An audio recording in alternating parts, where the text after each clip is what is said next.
Hi, and welcome to the Polite Society Podcast, powered by the Firearms Policy Coalition. We're recording this one on Sunday, February the 16th, 2020. I'm Paul Lathrop.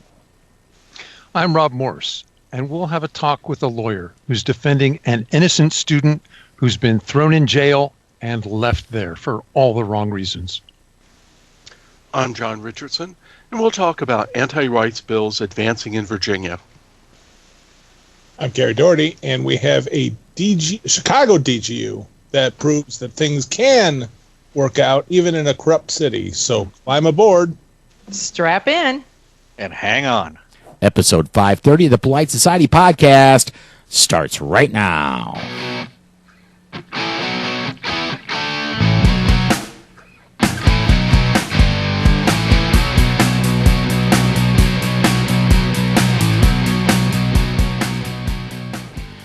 Okay, we are back. It is Sunday instead of our normal Monday recording time, but we'll explain when we get to my portion of the personal news why we're recording on Sunday. But let's go ahead and start off as we usually do, but it's been a few weeks. Rob, what's been up with you, man?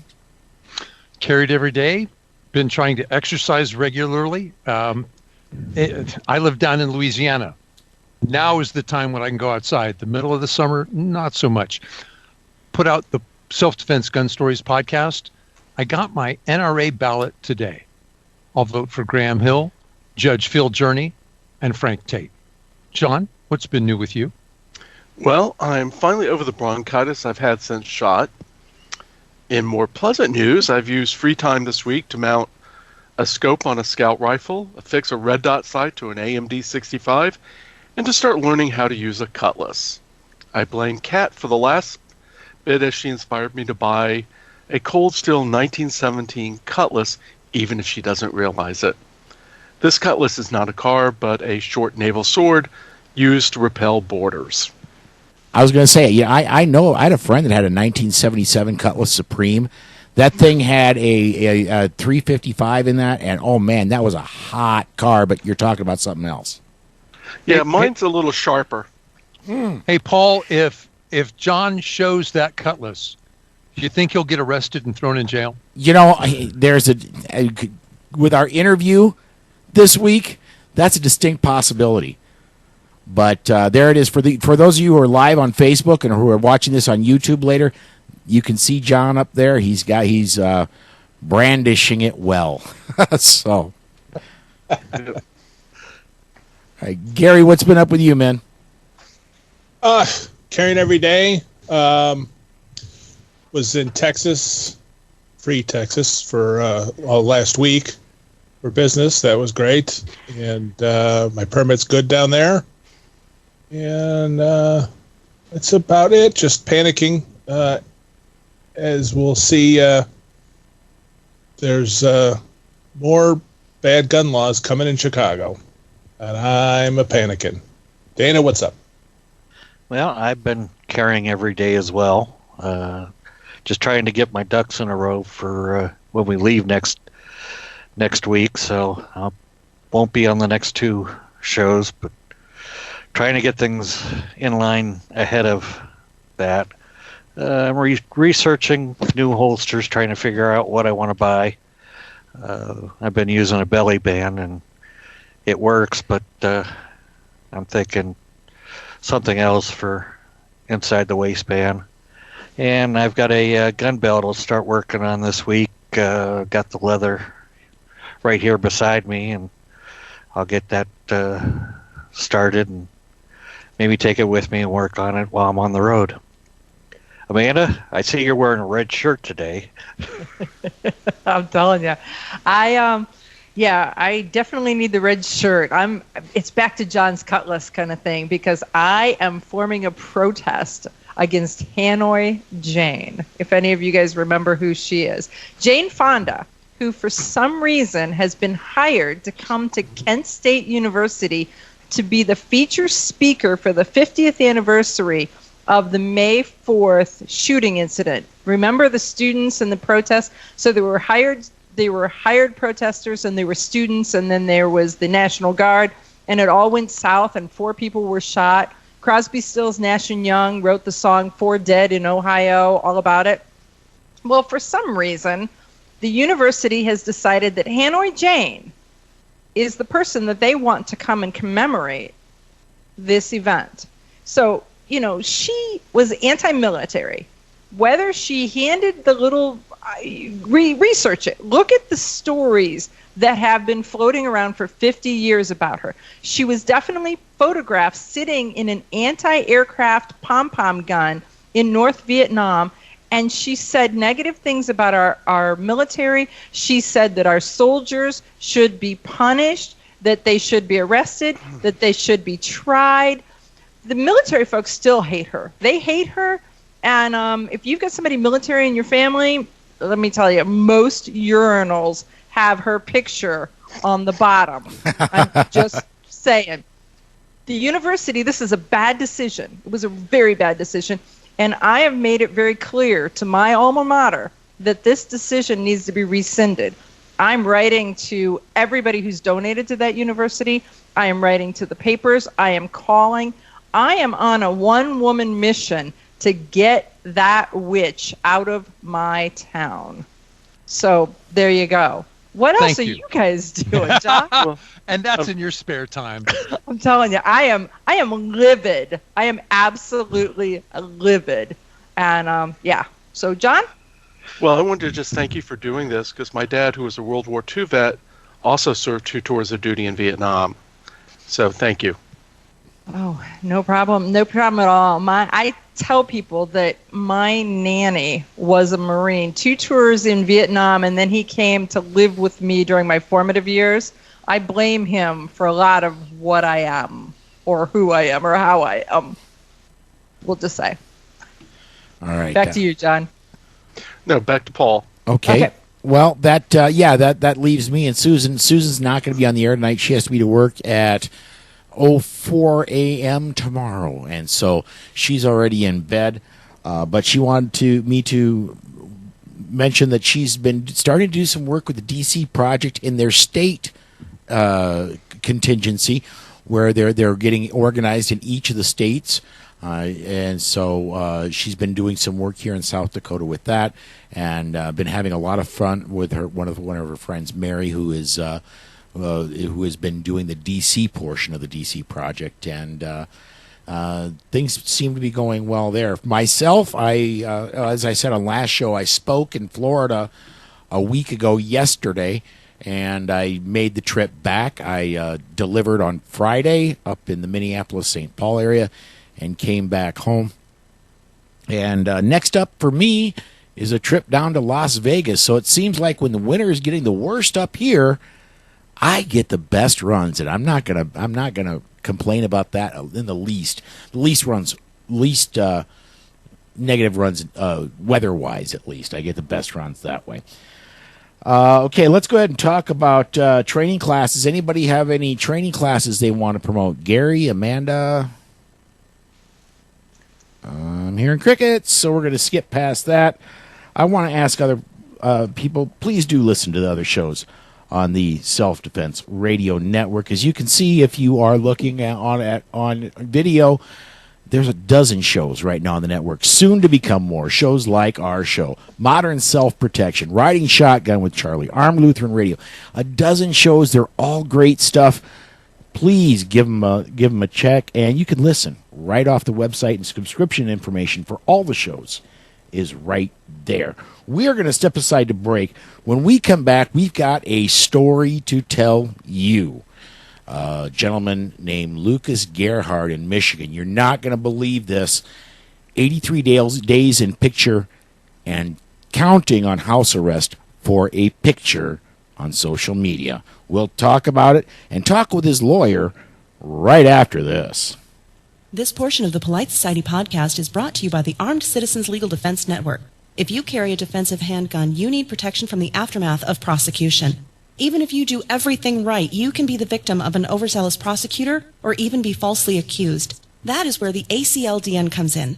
They provide immediate assistance when you need it most. If you find yourself under arrest, they immediately pay bail money and the retainer for your attorney. Additional funds are available for trial and civil proceedings. Beyond the money, they have far and away the best team in the industry, providing you invaluable information and training DVDs that are included with your membership, and who stand ready to work with your lawyer on your defense. People like Masad Ayub, John Farnham, James Fleming, Tom Givens, Emmanuel Capelson, Dennis Tuller, and led by Network President Marty Hayes.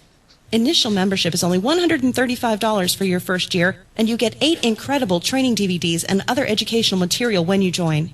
If you don't have tens of thousands of dollars to defend yourself at your disposal right now, you need to be a member of the ACLDN. Go to armedcitizensnetwork.org and become a member today. And please mention that you heard about them on the Polite Society podcast. All right, and we are back. This is the Polite Society podcast powered by the Firearms Policy Coalition. This is the interview segment, and I want to tell you a little bit about why we're doing this interview before we actually get into it. There is a young man, 20 years old, up in Michigan, up in the Upper Peninsula, by the name of Lucas Gerhard. He went to college, and nice, upstanding young man. His goals were to be he wanted to be a policeman, my understanding is. And when he went to college, he's a gun owner. He owned an AR, and he followed the procedure for the college he went to. He checked the thing in with the campus security when he got there. And he posted a picture of it on Snapchat, I believe it was, or Instagram, one of the two. And he posted a picture of it. And the caption on the picture said something like, "This ought to make the snowflakes melt." And by snowflakes, I mean snow, with a little winky face emoji. And there's more to the caption, but next thing he knows, knock, knock, knock, here's the police, and you're under arrest, and where's the rifle? And, well, rifle's checked in with security, but he goes to jail. 83 days in jail for terroristic threat. And that 83 days is technically counting because he's still on house arrest. All this for posting a picture of an AR on social media. Joining us right now, Nick Somberg. He is the attorney for Mr. Gerhard. Thank you for joining us, Nick. Yes, thank you. Thank you for having me on. So did I get the story pretty much right? Yeah, pretty much. This was somebody who posted a picture of his AR-15. It was in a private Snapchat group. And for people who don't know what Snapchat is, it's basically a social media site where you post something and it'll disappear after 24 hours. And this wasn't even a public group. It was a group of people, a private group of people at school that would share different things. He posted a picture of his gun, knowing school policy, knowing he was allowed to bring it up there. And he put the winking face, like, "This ought to make some snowflakes melt," kind of teasing, kind of say, "Hey, I know this offends people, but I don't care." And a girl who, what this was it was a girl who was basically a political opponent of his. And a couple days prior, she was mad that he was calling Christopher Columbus Day, and she felt like he should be Indigenous Peoples Day. And that was the beginning of this whole little fight between them. And when she saw this post in this group, she took a picture with a different phone because Snapchat notifies the sender of screenshots. So she took a picture with a different phone and brought it to the administration saying, "I think this guy is gonna commit an act of terror or shoot up a school." Wow. Nick, I want to make sure I understand this. Someone took offense, may have had a political axe to grind, and then with an ill-defined law, labeled anything they don't like as a terroristic threat, and now you're in jail. And how do you prove your innocence? Is it as twisted and corrupt as I imagine? Well, so first of all, I was just retained on the case about 2 weeks ago. He had a different attorney kind of leading up to this point. So I've taken over, and now we're trying to file a motion to dismiss this outright. What happened was when he was arrested, the 83 or 84 days in jail were because he couldn't afford the bond. Now, his bond was $250,000 cash. no criminal record, nothing. And, who can afford that? Nobody. I mean, you got to be a sports player or something. So he sat there on $250,000. Now they let him out on house arrest. So he's sitting there in his home right now, locked away until we either beat this case or go to trial.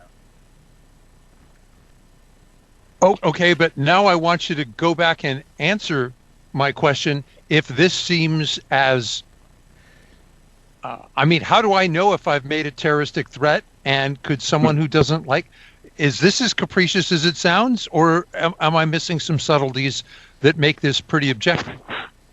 Well, the law itself, I would say, is vague and overbroad, and that's why there's lawmakers stepping out now to get this overturned or at least defined. But yeah, the statute's very broad. It says if you make a threat of terrorism, they don't define terrorism anywhere in the law, but it can be used to grab people like they did in this way. I don't know if people are necessarily corrupt up north. I mean, I don't know them personally. I'm from downstate, so I don't know this prosecutor. I don't know this judge. I was hired to come in on this, but I know the prosecutor is very, very young. I think she's only been practicing a year or two, and for this to be charged as an act of terrorism makes no sense at all, and it's a very dangerous application of the law. Nick, I just looked up who the prosecutor was, a guy named Rob Stratton, and what really surprised me is the guy's a Republican who had recently beaten a Democrat to take the seat. And you would think that he would have seen the falseness of this accusation, but I guess he's just trying to be tough on crime or something. Well, tough on college students? The person you may be looking up may be the elected official prosecutor, but the person actually prosecuting this case is somebody named Kristen Giomi. And her P number is very, very new, and that's your attorney's number. Do you think that they're trying to get him by overcharging to plea bargain it down to something less so that at least she'll get some sort of conviction out of it? Yeah, and that's what they often do. They throw some sort of crazy charge to get you to plead to something. Now, I'll also say before I even go forward, as an attorney, there's certain things I can and cannot say. So I'm going to really try to stick to things that are already public knowledge. I've had some prosecutors try to give me troubles about that in the past. But it seems to me that they may want to take his gun rights. It seems like the end goal or a goal of these people. But yeah, I'm not really sure. Is there a GoFundMe or similar vehicle in place? Because lawyers aren't cheap. Yeah, there's a GoFundMe right now. I could share it with you guys after we hang up, but Sure. I'm doing the best I can to work with the family. Also, we're pretty much halfway there with what I was asking. But a lot of people have reached out, and we'll make sure to get you guys that link. If I could jump in quick, I'm going to assume that everything's going to turn out Mr. Gerhardt's way, that the charges are going to be dropped, that he gets at least some semblance of his life back. There's been some significant damage done. I would imagine that the school, I don't even know if he's still enrolled in the school. I imagine they haven't given him his money back, and he's had at least 3 months of his life taken away and had to spend in jail. Going forward after this, does he have recourse? Well, this kind of goes into the areas where I don't really know if I should touch on yet right now, but I would say that, under Title 1983, that there has been a violation of his civil rights, that this was basically a political attack. He has not committed any act of terrorism. Nothing he said falls under the scope of protected, or I should say unprotected speech. Everything he said has been protected. And I would argue that not only is he this is no bigger exercise of his First and Second Amendment rights. You have the right to keep and bear arms. I mean, he was bearing his arms on the internet. I mean, what more do you want? I know from what I read that, and I'm a Michigan resident. I live in Centerline, so I'm not too far away from you. That we don't have a reasonable man part to the law that they're charging him under, but that Senator or State Rep John Riley is the one who introduced the legislation to help in this case.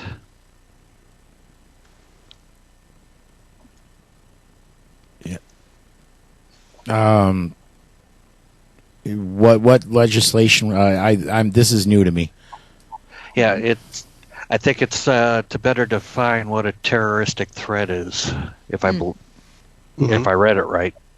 Okay, so Dana, what you're saying is that right now there's potentially state elected officials who are looking to modify the law to help Lucas Gerhard in this situation. Yes, okay. That they're looking to help not just him, but prevent this from happening in the future. We don't have a red flag law here in Michigan, so we're fighting that. But we're also... Yeah, it's kind of fearful. So, Nicholas, if they pass a law after the fact, will it affect Lucas's case? Or because the law that was in effect when Lucas was charged, is that the law that he has to abide by? Right. So typically new laws are not retroactive unless stated otherwise.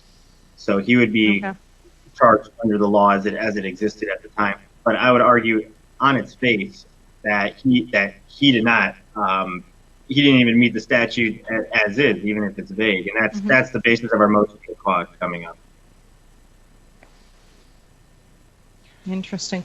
So so is he looking at another university? Because I'm going to tell you, Kent State is not one that he wants to go to because they got Hanoi Jane there. But other than that, it was a pretty good school prior to last week. But never mind. Sorry, inside joke. That's all right. Yeah, I don't know what he's looking at, but I mean, this is just wrong across the board, and it's scary. It's scary that anybody can just make an accusation and they're going to come and grab you. I mean, literally, like what people joke about. He had the agents show up at his dorm room. Where's the gun? Where's the gun? Well, he said, hey, I checked it in. It's in the gun check or whatever they got. And, they didn't care. They charged him anyway. They start questioning him. They start trying to get him to trip up.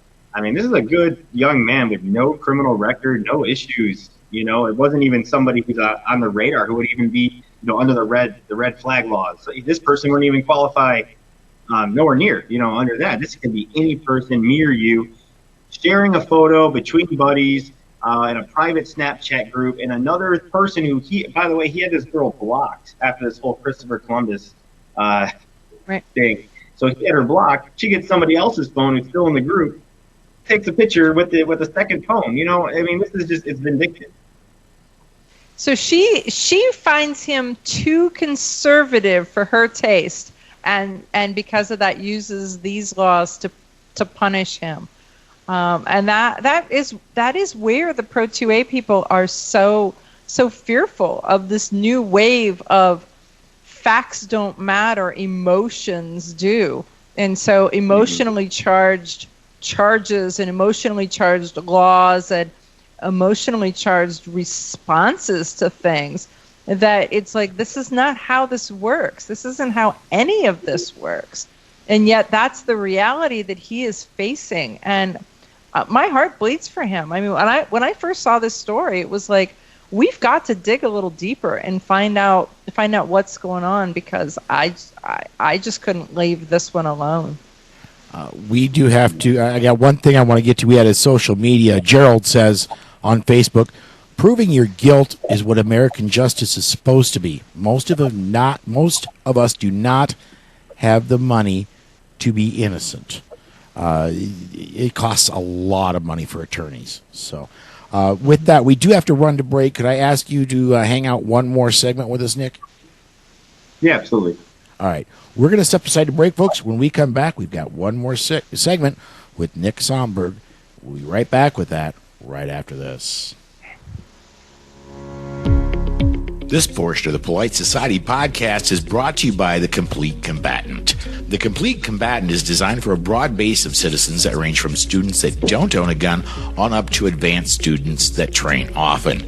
The Complete Combatant offers several different courses that build upon each other, from avoidance, using verbal commands, and preparing for contact, lethal versus non-lethal decisions, your 911 call, interacting with the police, to even dealing with the legal system in the aftermath. The Complete Combatant courses are a layered approach for all levels of experience that will walk you through all the many stages of decisions while developing a game plan tailored to your skills and your everyday carry.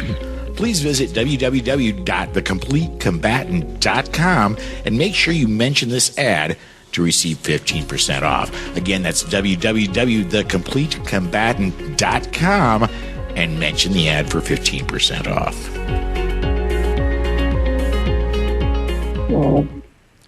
All right, we're back. This is the Polite Society podcast powered by the Firearms Policy Coalition.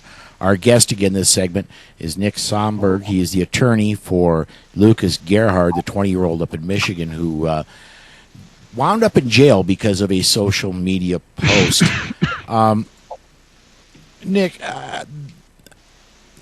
when I first heard about this was, I believe, last Friday is when I heard about this, and I went to go researching the story, and everything just kind of, there was a lot of coverage in the Michigan area and a smattering other places, and then it just kind of died when there was a pretrial conference set, and nothing ever picked up after that. The pretrial conference was set. Where I know you're new to the case now, just a couple weeks into it. Where do things sit now, and what do things look like going forward? Yeah, absolutely. So since I've gotten involved with the case, right now the next step is we have a motion to quash. The next pretrial that is canceled, and we have a motion to quash on March 24th. I think we're at 10 or 11 in the morning, but I'm going to be making a Facebook event for this so people know when and where to go. We could use court support. We could use people to come and watch and to protest and just to apply that pressure. If I will say, we'll also be arguing at that same hearing to get him off house arrest. The distance is a bit of an issue here. I mean, I'd like to get him off house arrest tomorrow, but it's about a 4.5-5 hour drive for me one way. So we're going to be making that argument. So the motion is to quash and dismiss, to say, hey, that judge erred by finding probable cause in this case. There's not even probable cause. Motion to quash the information, dismiss the case. If that loses, then we're going to bring our bond motion to say, well, get him off house arrest. This is ridiculous. Let him work. Let him go to school. Let him have a sense of normalcy. He's already been punished, a million times more than he should have. And we'll be proceeding the jury trial, and we'll plan on promoting that on Facebook, letting people know when and where. And we can use court support at everything.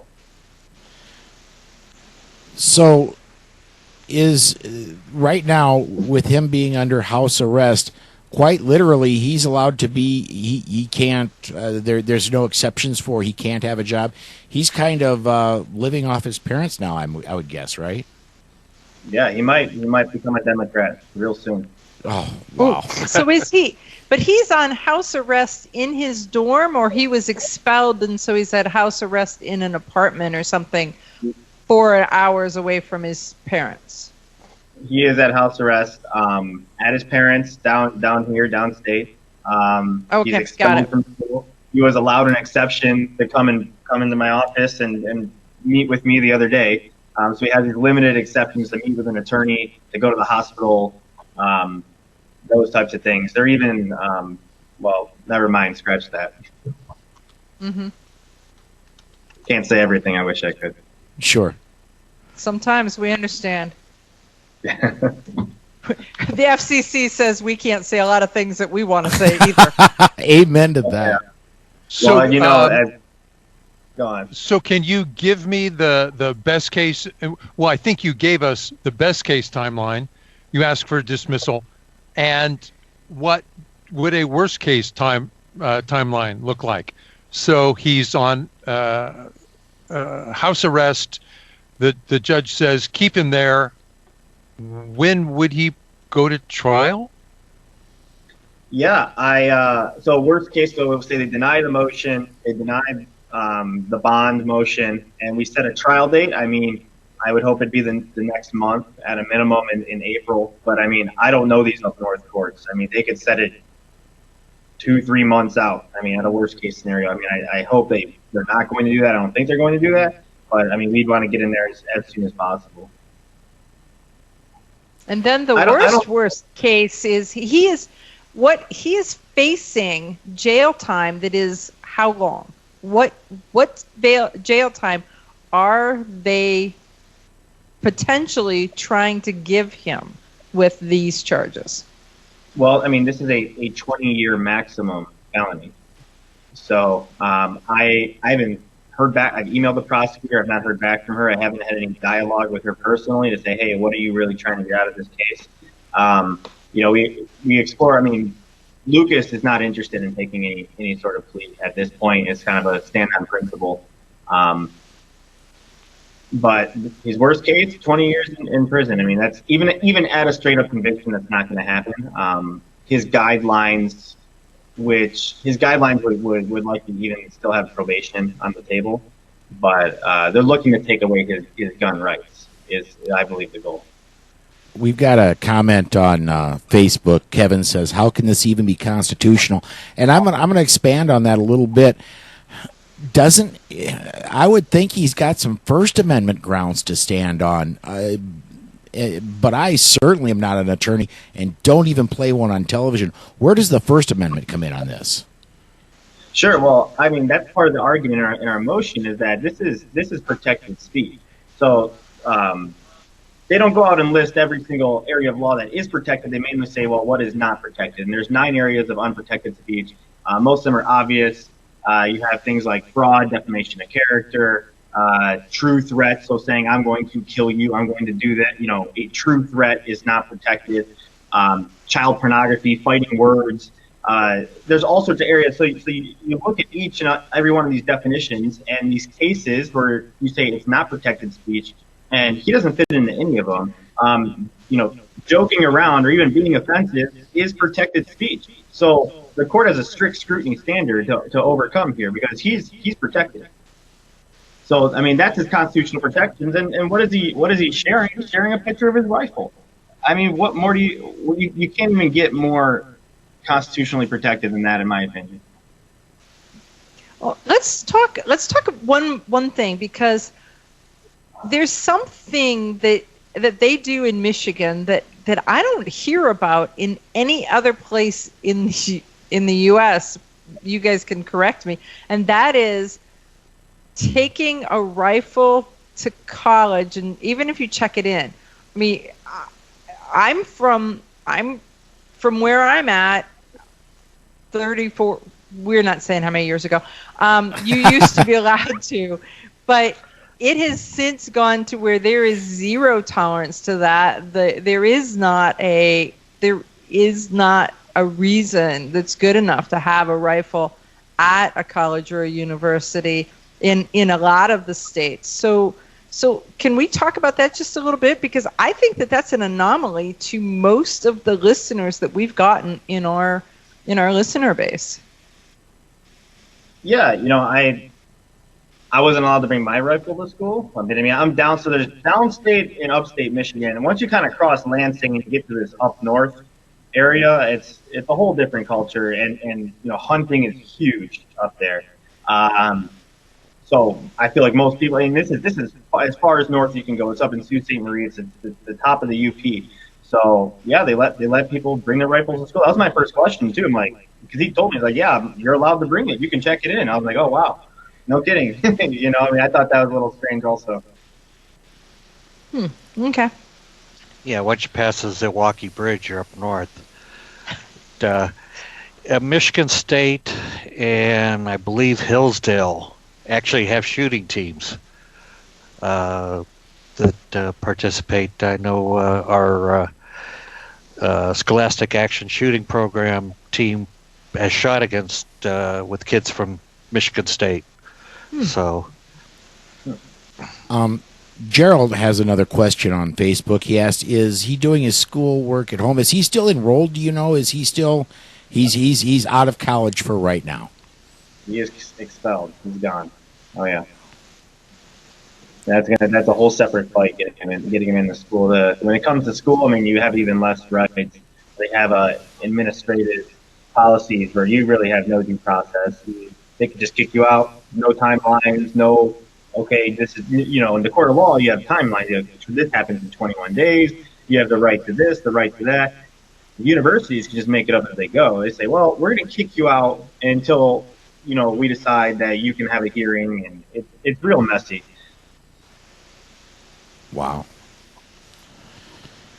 And, I want to talk about the law itself, because people are trying to get the law changed. So what they're actually saying this person did is that they threatened to commit an act of terrorism and communicated it. So there's other laws that are misdemeanors that I've dealt with before. So you can't, if you post a threat online, there's a misdemeanor called sending a threat over electronic communication. And it's a misdemeanor. It's a 1-year misdemeanor. This prosecutor goes for the 20-year felony of terrorism. I mean, there's something that, it's so above and beyond what is reasonable. I don't know what they're thinking. I've been just looking at the prosecutor's website, and you see a lot of self-justification. Oh, I can't talk about the case, but there's a lot more to it than you really know that's been out in the press. All I'm going to say is this guy should be up for re-election this year, and I would be willing to give money to the Democrat. That's saying something, man. That is saying something. Wow. Yeah, I mean, this doesn't look good for the people that have done this. They have I don't see how any person. I mean, it's almost comical. I mean, I wish I could post the preliminary exam. When you hear these witnesses talk against him, like these girls sound so. I gotta watch what I can say. They sound like they don't know what they're talking about, and it's almost like you can hear their voice through the text. You can see how they would sound with the like, well, I saw a gun and I just didn't know what to do. This wouldn't fly down here. I mean, that's what I'll say. That and to go to that part of it, have they watched? I mean, how could they go see John Wick? How could they go see any movies? Deadpool. God forbid they go see a Deadpool movie. These people are going to be traumatized for life by being in general society. Yep. Yeah, it's crazy, but I believe that this is more of like a political, like, oh, now here's my chance to do something to get this guy, because he won't call Columbus Day in the Indigenous People Day. Yeah. And Chippewa County has passed their own Second Amendment sanctuary resolution, which supposedly the prosecutor supported. Yeah. Wow. That's spin your head around. Yeah, I mean, that's hypocrisy is what it is. Yeah. So when we go to trial, I mean, you're going to have to find 12 people in Chippewa County, a red county, to say this guy's a terrorist for basically making fun of snowflakes. Wow. Rob, Amanda, Dana, anybody else want to? Gary? No, I'm good. I thought that was a pretty fair summary. You got to find 12 idiots. Yeah. Yeah. We got to make a t-shirt. It's got the picture of. I just want you to report back to us when he's cleared. We want you back, and we want to hear the story, and we want you to tell us what you couldn't say now. Okay. Promise? Deal. Now, Promise.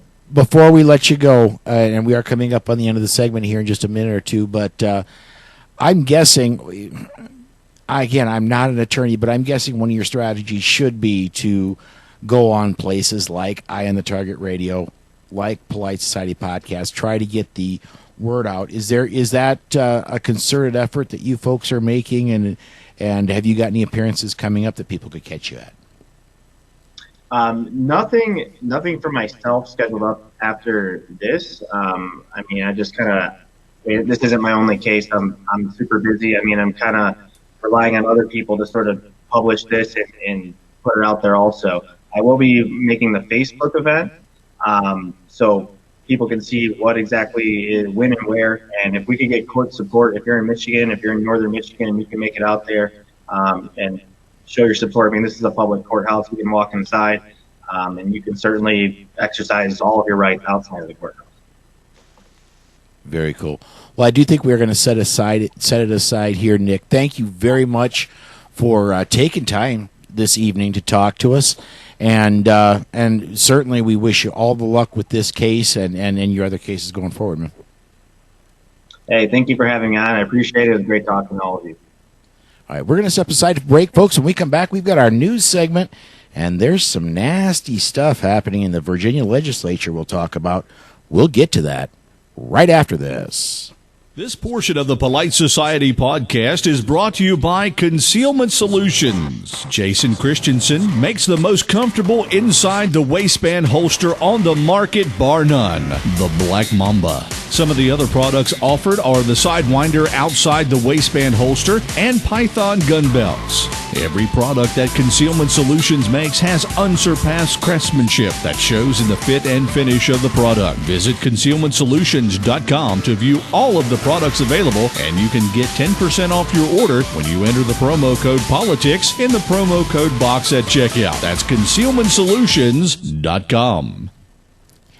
Hey, and welcome back to the Polite Society podcast, powered by the Firearms Policy Coalition. This is our news segment, and we're going to start off with a story from Virginia, and I believe, Amanda, you've got that one, right? Oh, goody. Yeah, sure. So the march of gun owner oppression continues in Virginia. The Virginia House of Delegates, their Public Safety Committee, has passed several legislation bills in the past week. The measures are expected to be approved by the full House. The bill would ban standard capacity magazines, certain accessories, and suppressors. Also passing is a ban of so-called assault weapons, defined as semi-automatic rifles and handguns. Get that. So-called assault weapons, defined as semi-automatic rifles and handguns. The bills would restrict possession, sale, purchase, and transfer of semi-automatic firearms.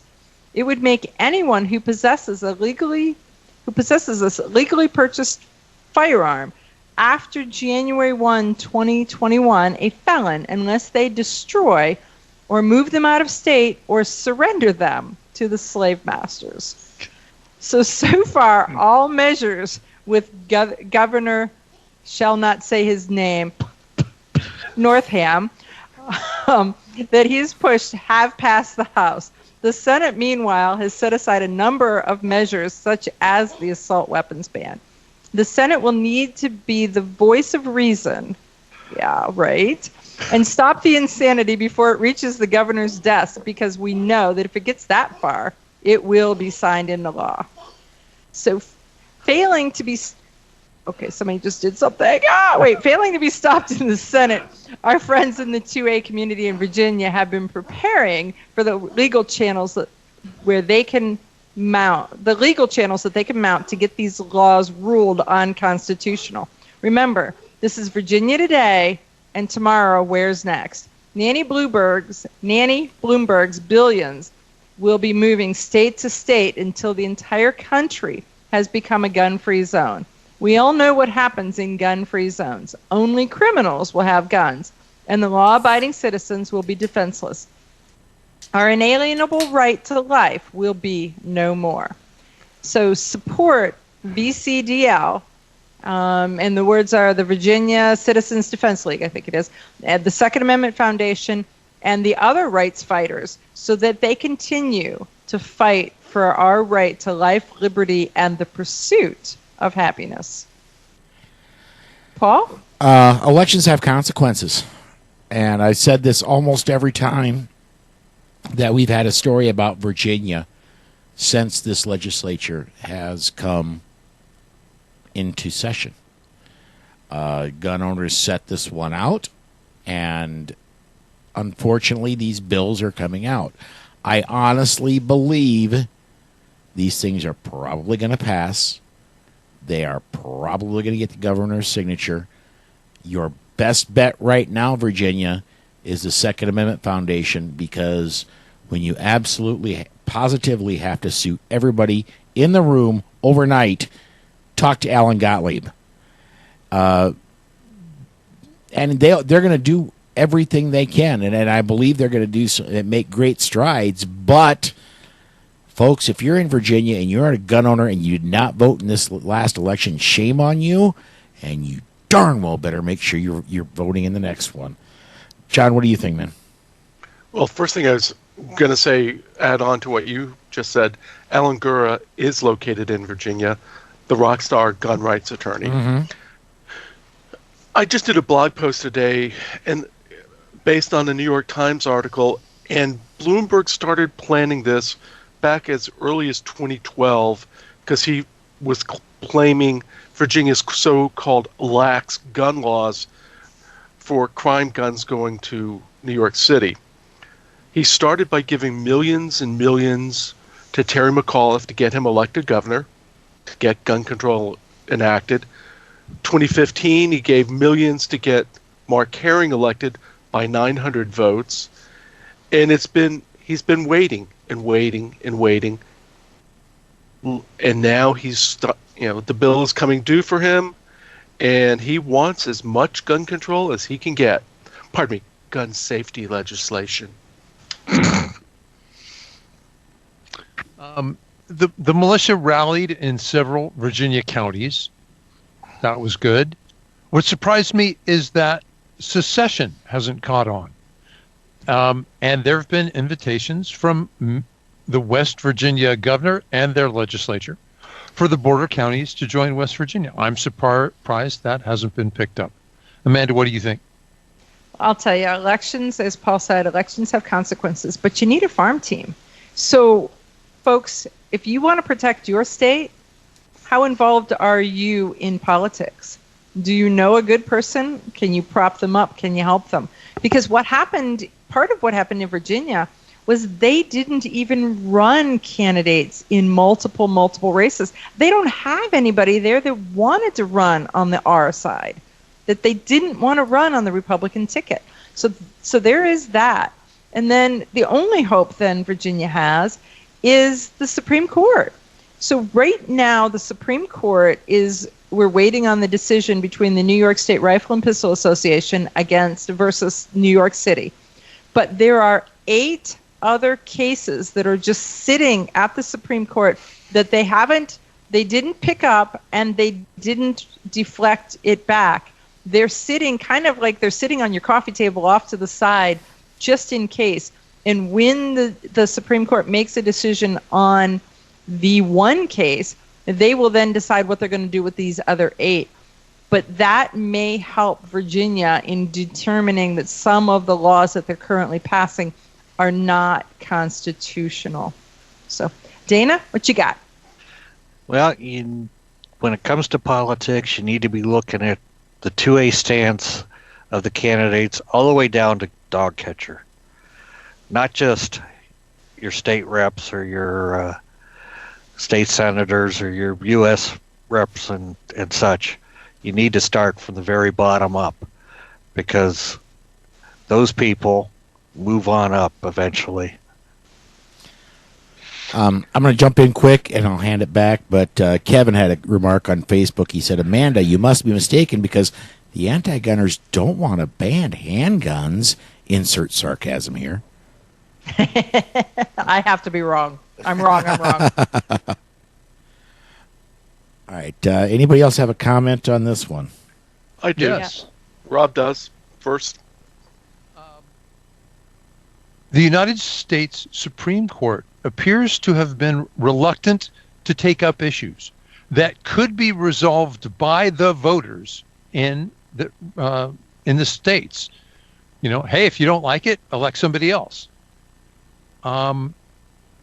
That's true here again.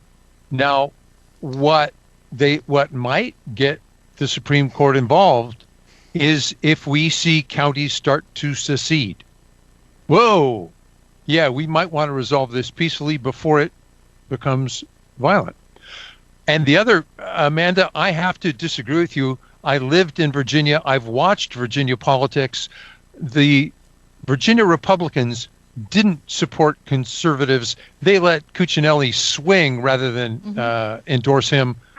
And that goes all the way back to the Tea Party debacle. So a lot of conservatives walked on the Virginia Republicans who were, you know, Main Street, old school Republicans.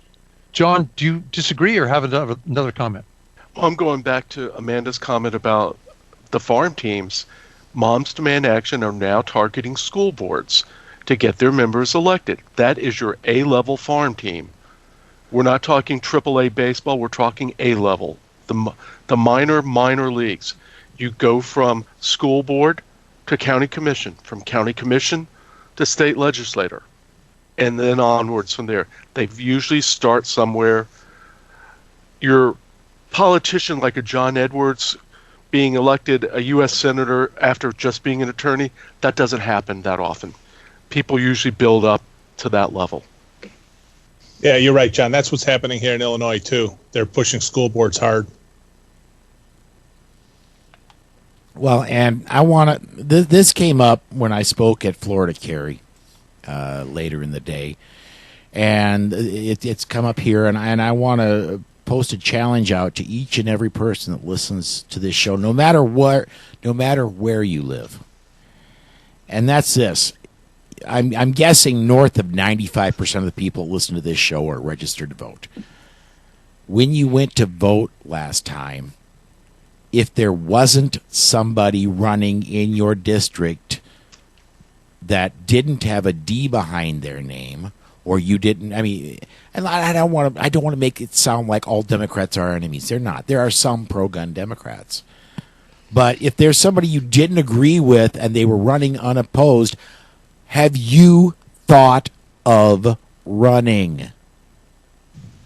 Because obviously somebody needs to step up and take leadership in your area. I elect you. All right. Any more on this, or are we going to go ahead and jump off to gun quotes? I'm hearing crickets again. So Dana, you've got claim to the gun quotes here in the show notes. What do we got? The United States Constitution does not exist to grant you rights. Those are inherent within you. Rather, it exists to frame a limited government so that those natural rights can be exercised freely. Author unknown. Very cool. Folks, we are going to step aside to break. When we come back, we've got our defensive gun use segment.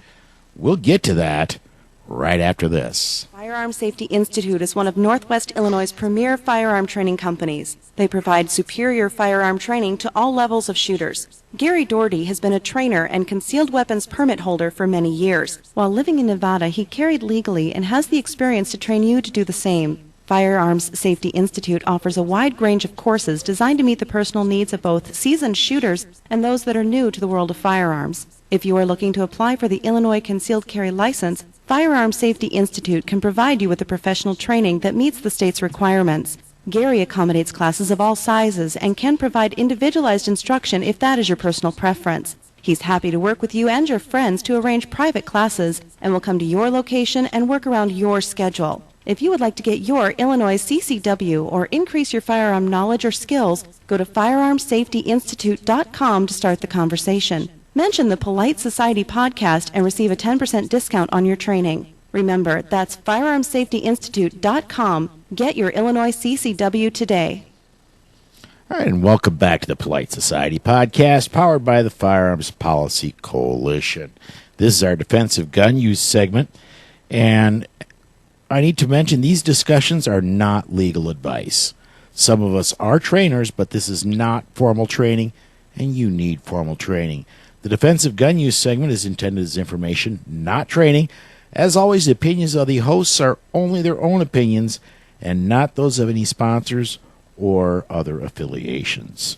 You just heard the advertisement for the Firearms Safety Institute, Mr. Firearms Safety Institute. Gary, I believe you got our first DGU, and it's in your neck of the woods, man. It is Chicago, Illinois.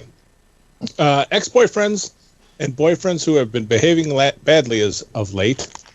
Chicago police were dispatched to the Austin neighborhood at 4:30 p.m. on a recent Friday.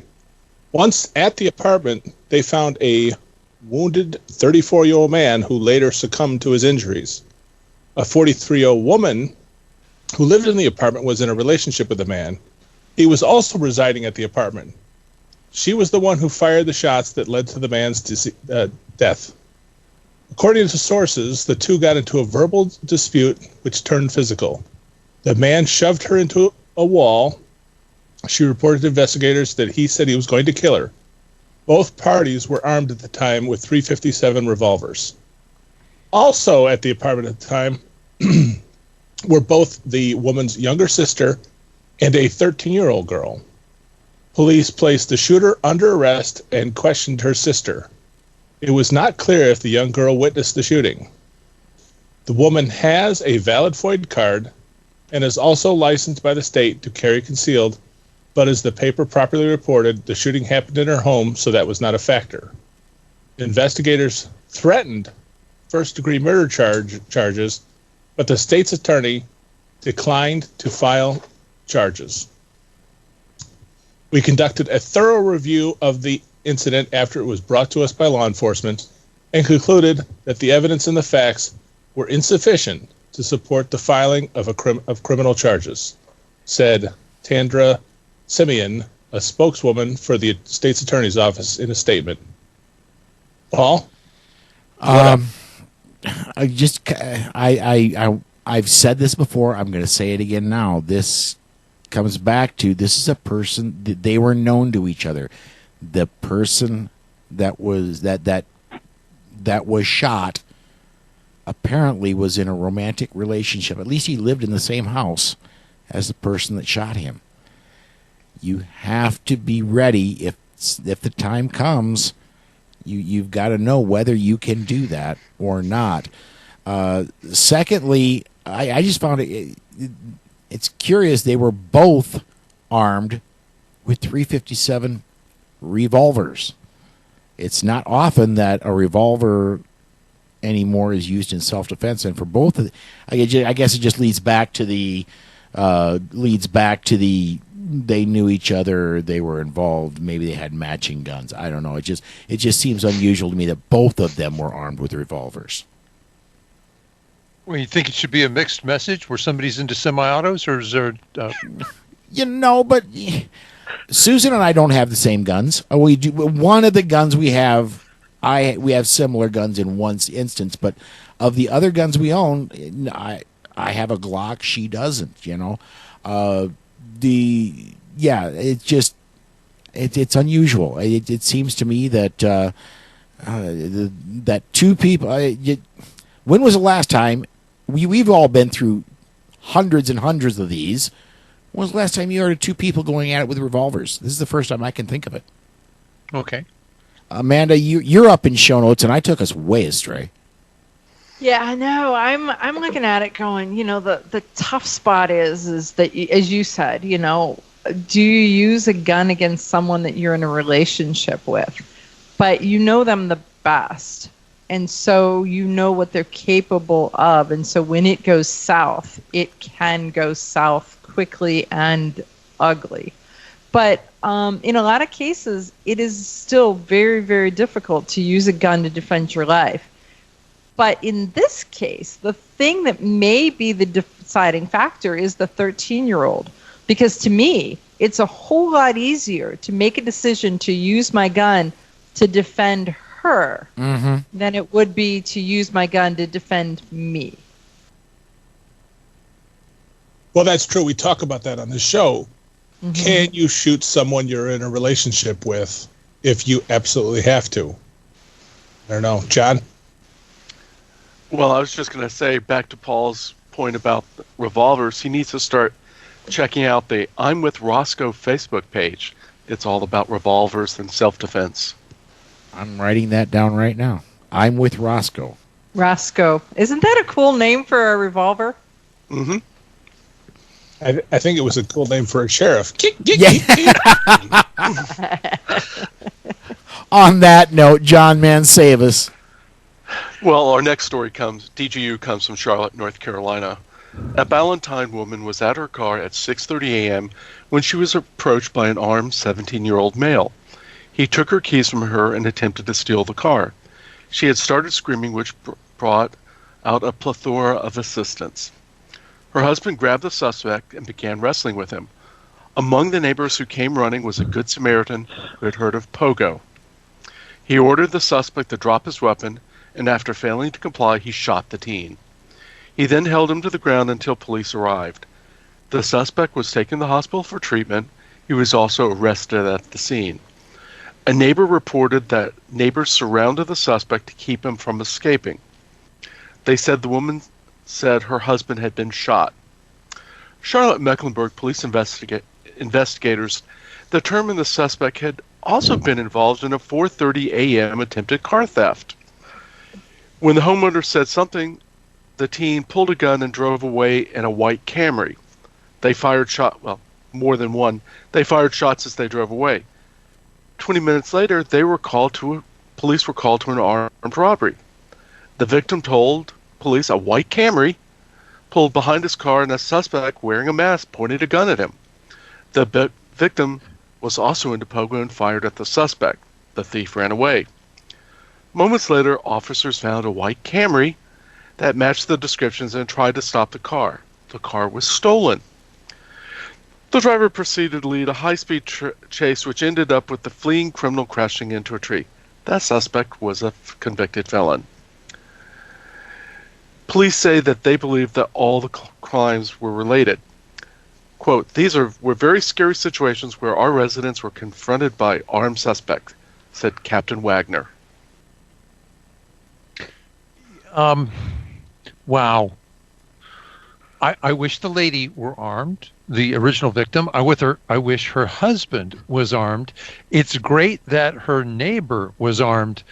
At this hour, here's what I'm concerned about.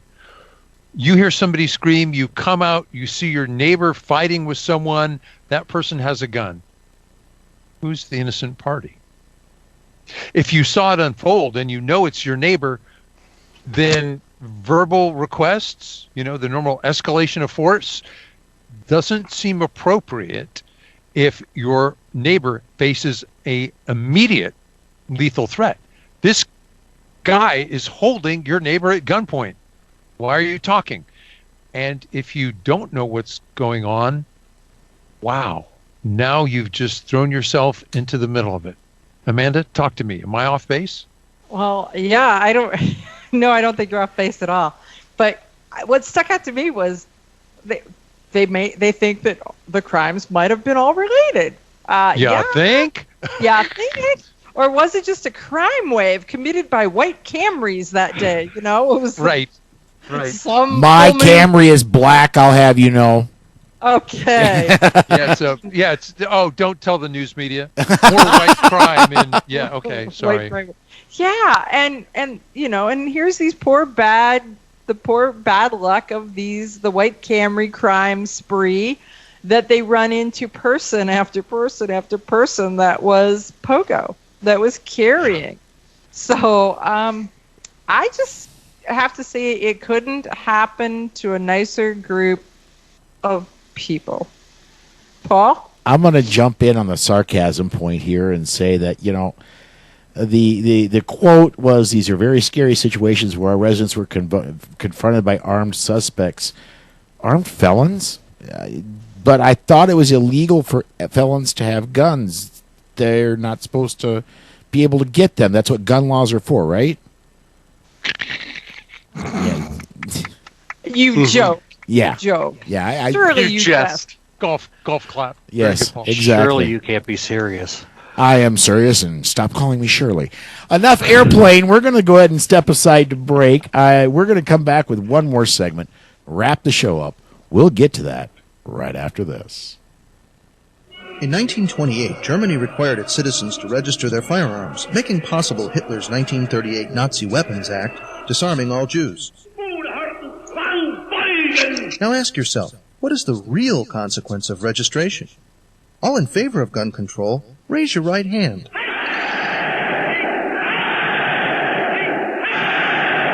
Brought to you by Jews for the Preservation of Firearms Ownership, America's aggressive civil rights organization. jpfo.org.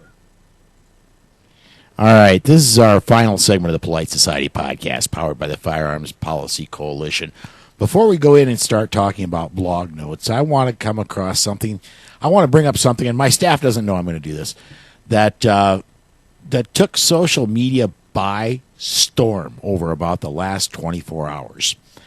And it came out on Drudge that Mike Bloomberg has thought it was a great idea for him to have Hillary as a vice president. And because I know Mike listens to the show and he's a loyal follower of the Polite Society podcast, Mr. Bloomberg, I just want to say your life insurance probably better be up to date before you bring her on with you as a candidate. Yeah, that's just where I'm going to leave it from there. Let's go ahead, and normally I ask for emails at this point, but as I've said in the last several shows, since we started doing the live Facebook thing, please come join us on Facebook. Comment. We'll get your comments on during the show. I think it's much more immediate and much more relevant and provides better interaction that way. But if you do want to email us at onair@politicsandguns.com. So, Rob, what's been going on over at Slowfax lately, man? You know, Paul, I forgot to mention that I spoke at Florida Carry, but so did you. And All right. and you did a darn fine job, by the way. There's a reason I say you're the smartest man I know. It's not the money I pay you? Well, for Bloomberg. That's not all of it, but you. yeah. All right. Okay. I'm glad to see it was well spent. I wrote an article last week after a convicted felon got a gun. This felon attacked New York City police officers several times. Now, this felon had previous convictions in 2002 after he shot and tried to kill a man, carjacked a woman, and then, rather than get arrested, got into a gun battle with police. He was arrested again in 2018 for DWI. The criminal out today was not on parole after those offenses when he shot a police officer in the head, another officer in the arm, and then attacked a police station. Criminals don't obey our laws, and the police cannot keep themselves safe, let alone us. New York politicians, on the other hand, said that their extreme gun control laws would do the opposite, that a crime like this could never happen. They lied. That article's called "New York Politicians Lied and Their Gun Control Laws Failed Again." I'd also like to thank our listeners and my readers. I wrote an article earlier called "American Communists Call for a Violent Takeover, and the American People Are Ready." It talks about the Second Amendment, that it's not about hunting deer, but hunting tyrants. You shared that article 2,700 times at Amaland and 1,100 times from my Slowfax blog. Doesn't even count the individual shares off of Facebook. Thank you. John, I really like what you've been writing. I should repost it on my blog. I'll try and catch up tomorrow. Okay. Tell us about the articles on Only Guns and Money. Well, we had a visitor from New York City this week here in North Carolina. Mike Bloomberg made appearances in Winston-Salem, Greensboro, and Raleigh. He was met in Greensboro, which he called Gainsboro, by a group from grassroots North Carolina holding signs saying, "Gun saves lives." GRNC volunteers braved the rain and stood their ground when a Bloomberg staffer asserted, quote, "We purchased this public sidewalk space for our event. You are trespassing." Public sidewalk. The arrogance of the staffer comports with that of Bloomberg himself, as he thinks his money allows him to purchase virtually anything. And I do have a picture up of one of the staffers trying to hold back GRNC people. That and more is at onlygunsandmoney.com. I got to say that picture, man. I'm looking at that picture. He's very, what shall we say, metrosexual. He's and obviously very self-important as well. Yeah. So, John, I have to tell you, I went to the airport with your old Velcro patch on my carry bag, and didn't realize it till I got there and wondered how that was going to fly with TSA. And it's safe to say I made it through both ways through TSA, but I did get some comments at the seminar that I was at, and this woman saw it, asked me about it, and looked at me like bullets were going to start flying out of all my holes. She was so scared. It was unbelievable. You met Karen. Yeah. So I need it when it's got the wrong web address on it. Well, I'm working on that. All right. I do want to mention before we go away, please do check out the Facebook listeners group. Just search Polite Society Podcast Listeners on Facebook. That wraps up another episode of the Polite Society Podcast.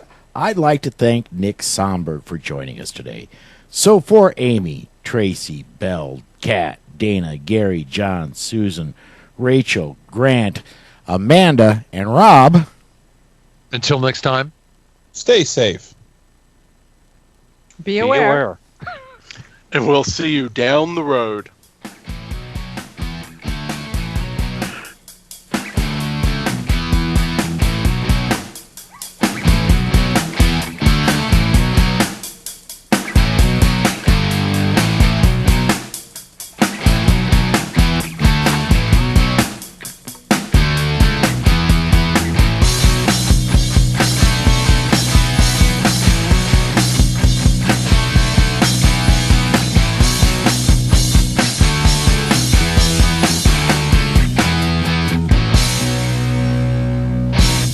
The views and opinions on the show you just heard are those of the host and the guest and are not necessarily the views of any sponsors or other affiliations. But hey, not everyone is as smart as we are.